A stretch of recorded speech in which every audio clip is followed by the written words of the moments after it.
Mic पर आए।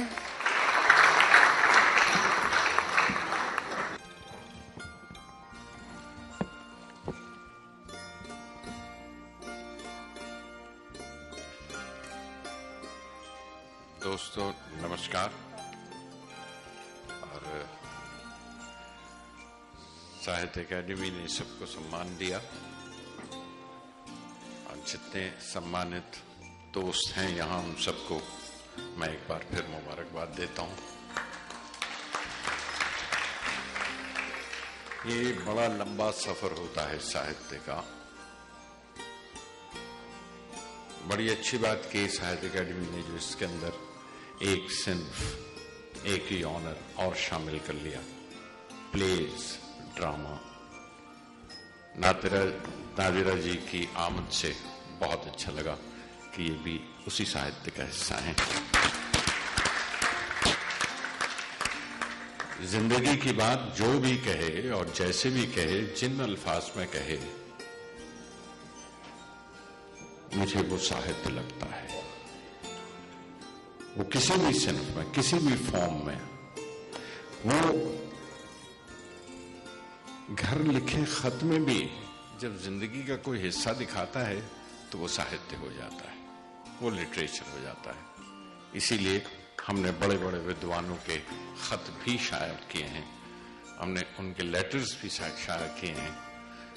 खुतूत गालिब के लिटरेचर का कितना बड़ा हिस्सा है आप जानते हैं। ये bunch of letters of Nehru कितना बड़ा हिस्सा है। जिंदगी की बात जहां चले वहां साहित्य की बात चलती है। साहित्य अकादमी को एक बार फिर इस पे नौटियाल साहब की कोशिशें और शर्मा जी की कोशिशें शामिल हैं। मैं बहुत 8:30 में अभी वक्त है, मैं कोशिश करूंगा कि जल्दी बात खत्म कर लूं ताकि आपको अंधेरे में घर न जाना पड़े, क्योंकि बत्तियां सारे शहर की ऑफ हो जाने वाली हैं। लेकिन ये जरूर कहूंगा कि साहित्य अकादमी को एक और भी इसमें अवार्ड शामिल करना चाहिए, वो रिसर्च का। और अगर आपने रिसर्च का किया होता तो इस बार दर्शन दो घनश्याम पर शर्मा जी को वो अवार्ड जरूर दिया जाना चाहिए।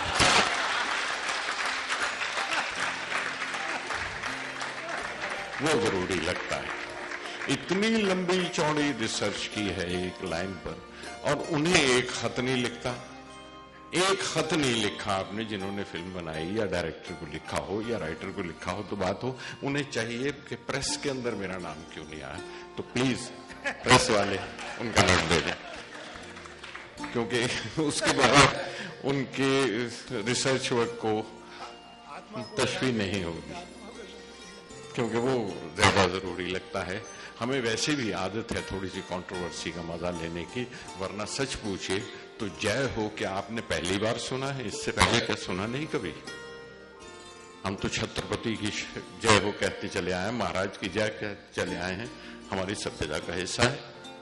तो अब सिर्फ ये कि मैंने रिसर्च वर्क नहीं किया था और बगैर रिसर्च किए वो लिख दिया, पता नहीं किसका हिस्सा था, और मुझे कोई मिला नहीं जिसने कहा।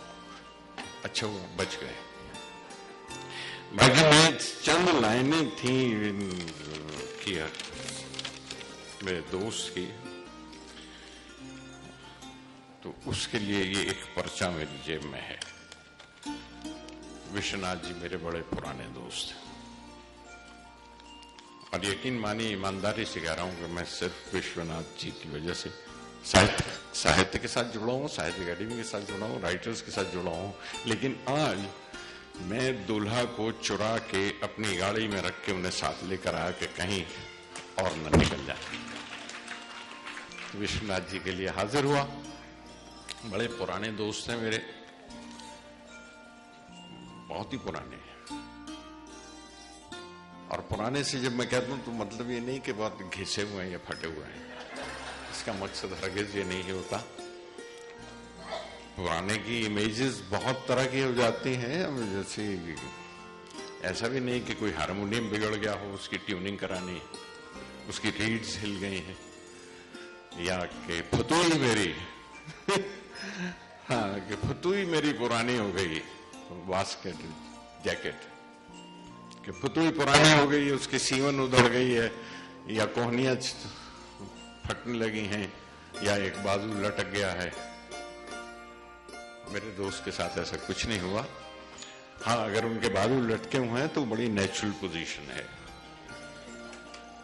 और वो उठते भी हैं जब नारा लगाते हैं, और झूलते भी हैं जब वो कविता पढ़ते हैं। हाँ, मार धाड़ के लिए नहीं उठते, क्योंकि धौल धप्पा उस सरापा नाज का सेवा नहीं, हम ही कर बैठे थे गालिब एक दिन, पश्ती पेश मस्ती एक दिन। लेकिन ये पुराना के डेफिनेशन में मुझे सिर्फ उनके कुछ पंक्तियां मैं पढ़ी थी तो मैंने नोट कर ली थी, जो मैंने सोचा था मैं ये तो जरूर नहीं सुनाऊंगा, क्योंकि वो हमें ऐसे मौकों पे जब उनकी कविता सुनने के लिए हम आते हैं और उम्मीद रखते हैं आज तो उनकी कविताएं सुनेंगे, वो कह देते हैं नहीं 8:30 बजे तक बत्ती चली जाएगी, तो क्या किया जा सकता है। लेकिन हाल ही में उनकी एक नज़्म शाया हुई है जिसमें कुछ मिसरे हैं। कहता है चांद में एक बुढ़िया रहती है, बचपन में कितना पास होती थी, फिर कब कितना दूर गई।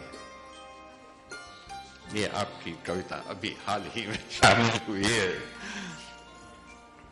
कहता है चांद में एक बुढ़िया रहती है, बचपन में कितना पास होती थी, फिर कब कितना दूर चली गई पता ही नहीं चला। चरखा काटती रहती है वो बुढ़िया,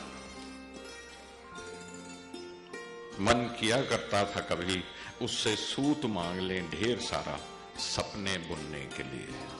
वाह, क्या बात, क्या बात, क्या बात है विश्वनाथ जी। कितनी बूढ़ी होगी वो बुढ़िया, और कितना पुराना वो चांद होगा। उतना ही पुराना है जितना मेरे ये दोस्त है, भरता रहता है, खाली होता है, फिर नया नया होकर सामने आता है। विश्वनाथ से थैंक यू।